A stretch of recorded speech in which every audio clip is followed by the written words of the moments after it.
আজকের এই মহান মে দিবসে কর্তৃক আয়োজিত আজকের এই বর্ণাঢ্য রেলিতে আমার প্রিয় মজদুর শ্রমিক ভাইরা সকলকে আমি আমার পক্ষ থেকে রক্তিম অভিনন্দন বিপ্লবী শুভেচ্ছা জানাচ্ছি। এই মে দিবসের জন্ম হয়েছিল শ্রমিকের অধিকার আন্দোলনের সংগ্রামে। সেই শিকাগো শহরে সেই সময় তাদের কাজের ঘন্টার দাবিতে, মজুরের দাবিতে যে শ্রমিকরা আত্মহত্যা দিয়েছে তাকে জাগরুক করে রাখার জন্য, স্মরণ করে রাখার জন্য দীর্ঘদিন যাবৎ শুধু বাংলাদেশ নয়, পৃথিবীর যত মজদুর শ্রমিক রয়েছে তারা এটিকে বিজয়ের মাস হিসাবে, বিজয়ের দিন হিসাবে তারা অত্যন্ত শ্রদ্ধার সঙ্গে উদযাপন করে থাকে। আমি গভীর শ্রদ্ধার সঙ্গে সেই সমস্ত শ্রমিক ভাইকে স্মরণ করছি যারা শ্রমিকের আন্দোলনে, শ্রমিকের অধিকার প্রতিষ্ঠার জন্য আত্মহত্যা দিয়েছে, যুগে যুগে যারা নির্যাতিত হয়েছে, আত্মহত্যা দিয়েছে, তাদের প্রতি আমি গভীর শ্রদ্ধা জানাচ্ছি। প্রিয় ভাইরা আমার, আমরাও একটি 16 বছর কৃষিবাদী সরকারের আওতায় ছিলাম। আমাদের কথা বলার স্বাধীনতা ছিল না, শ্রমিকের আন্দোলনের কোন সুযোগ ছিল না, করার কোন সুযোগ ছিল না।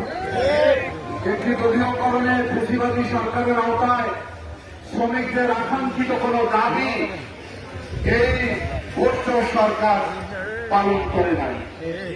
তারা যে তাদের দাবির সঙ্গে সংগঠিতভাবে উচ্চারিত করবে সে সুযোগও ছিল না। জুলাই অভ্যুত্থানের মধ্য দিয়ে একটি নতুন বাংলাদেশ দেখতে পাচ্ছি আমরা। এখন আমরা স্বাধীনভাবে কথা বলতে পারি, নিজের অধিকারের জন্য সংগঠিত হতে পারি। এই বাংলাদেশের জন্য 1971 সালে আমার পিতা সহ 30 লক্ষ মানুষ আহত বরণ করেছে। আমাদের মুক্তিকামী মানুষ অস্ত্র হাতে দিয়েছিল, একটি সাম্যের বাংলাদেশ করবে, একটি গণতান্ত্রিক বাংলাদেশ হবে, একটি শোষণহীন বাংলাদেশ হবে। কিন্তু আমরা স্বাধীনতা উত্তরকালে কি দেখলাম? আমরা দেখলাম যে আকাঙ্ক্ষা নিয়ে বাংলাদেশের স্বাধীনতা সূচিত হয়েছিল সে আকাঙ্ক্ষা পরিবর্তিত করে দিল তলান্বিত আওয়ামী লীগ।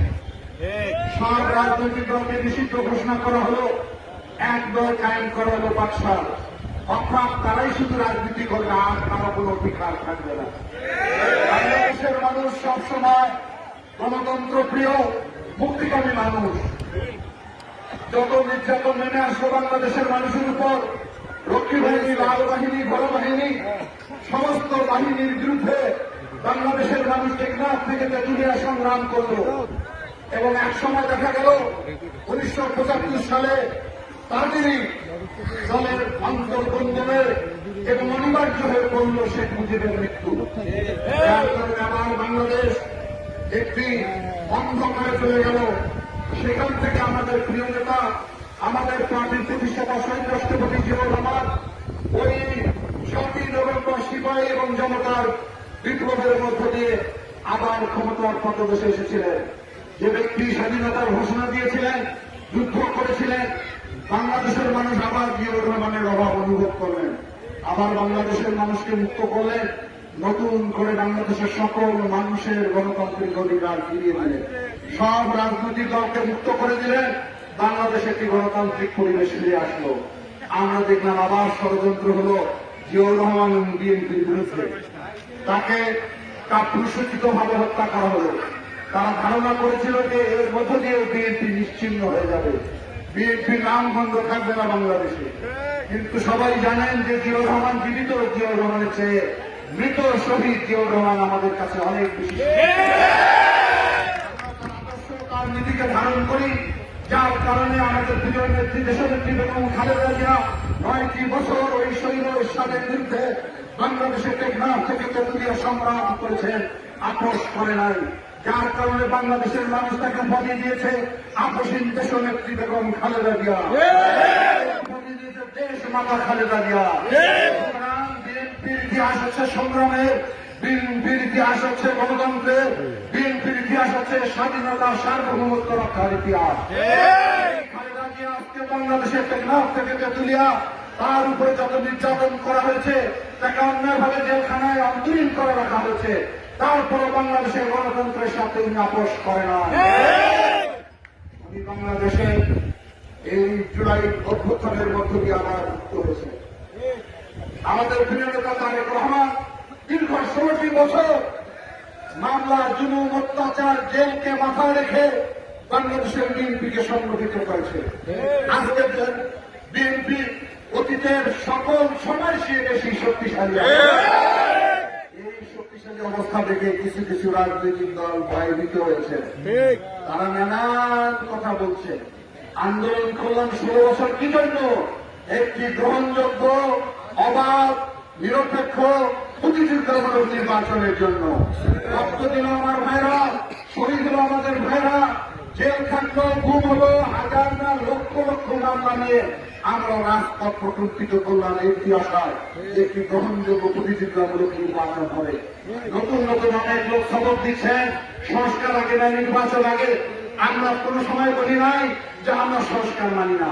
বিএনপি 2023 সালে তারেক রহমানের নেতৃত্বে প্রথম 31 দফা সংস্কার জাতির সামনে উপস্থাপন করে।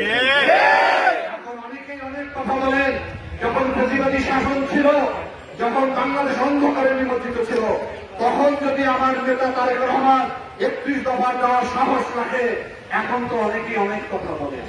সে 31 দফায় উনি দায়িত্বহীন করতে অনেক সুন্দর সুন্দর উপস্থাপন করেছে, যেটি আগামী দিনে বাংলাদেশের মানুষের মুক্তির সড়ক হবে।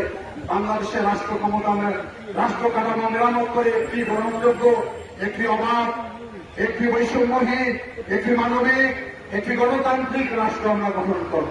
সে কারণে 31 দফা দেওয়া হয়েছে। সংস্কারের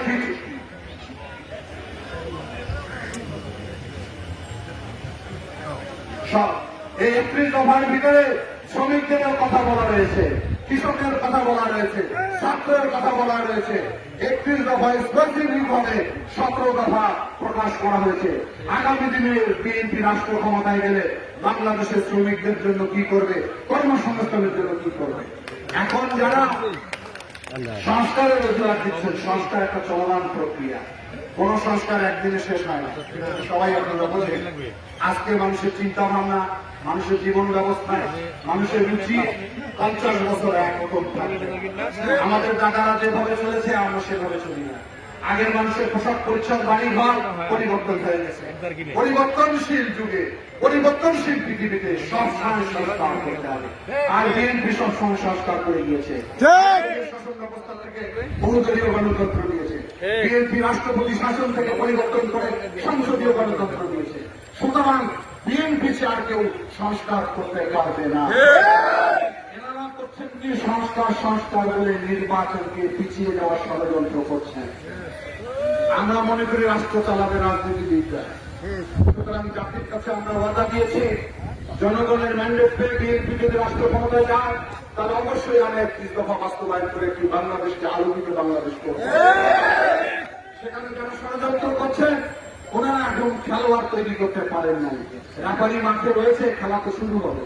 কবে খেলোয়াড় আসবে, কবে জার্সি পড়বে, কবে বুট কিনবে, কবে রিহার্সেল দিবে, তারপর নাকি আমাদের সঙ্গে খেলবে। এটা কি হয়? সুতরাং খেলার তারিখ ঘোষণা করা হোক। কার কতটা পারদর্শী জনগণ বিচার করবে। আমরা আজকের এই মে দিবসে এই অন্তর্বর্তীকালীন সরকারকে বলতে চাই, অতি অল্প সময়ের মধ্যে নির্বাচনের রোডম্যাপ দেওয়া হোক। অনিশ্চয়তার মধ্যে দেশকে রাখা যাবে না। অনেকে বলেন যে সরকার তো ভালো করছে, কিছু কিছু ফেসবুকে ইউটিউবাররা নেমে পড়েছেন। আরে শেখ হাসিনার কথা বলবো যে দেশ খুব ভালো চলছে, দেশের অনেক উন্নয়ন হচ্ছে।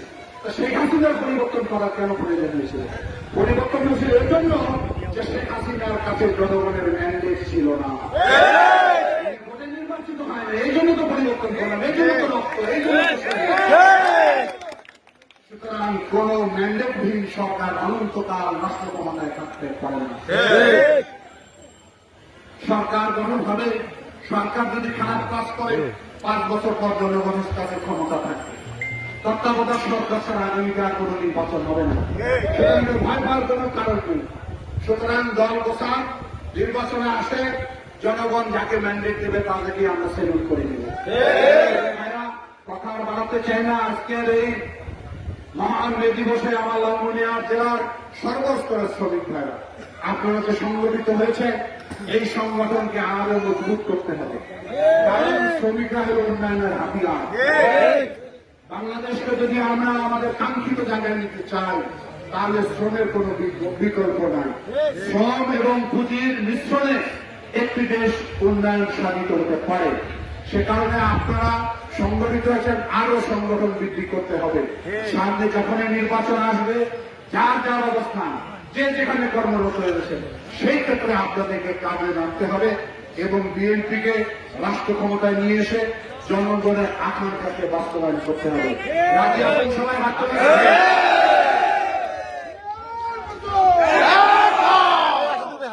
আমি আমার পক্ষ থেকে, জেলা বিএনপির পক্ষ থেকে জাতীয়তাবাদী শ্রমিক দলকে অভিনন্দন জানাই।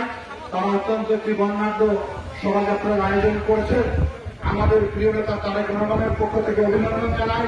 আমাদের প্রিয় নেত্রী দেশনেত্রী বেগম খালেদা জিয়ার পক্ষ থেকে আপনাদের অভিনন্দন জানিয়ে আমি আমার কথা এখানে শেষ করলাম। আল্লাহ হাফেজ। বাংলাদেশ জিন্দাবাদ। রাষ্ট্রপতি জিয়া রহমান মতো দেশনেত্রী বেগম খালেদা জিয়া জিন্দাবাদ। আগামী দিনের বাংলাদেশ, আগামী দিনে যাওয়ার অপেক্ষায় বাংলাদেশ, সেই প্রিয় নেতা তারেক রহমান জিন্দাবাদ। ধন্যবাদ সবাইকে।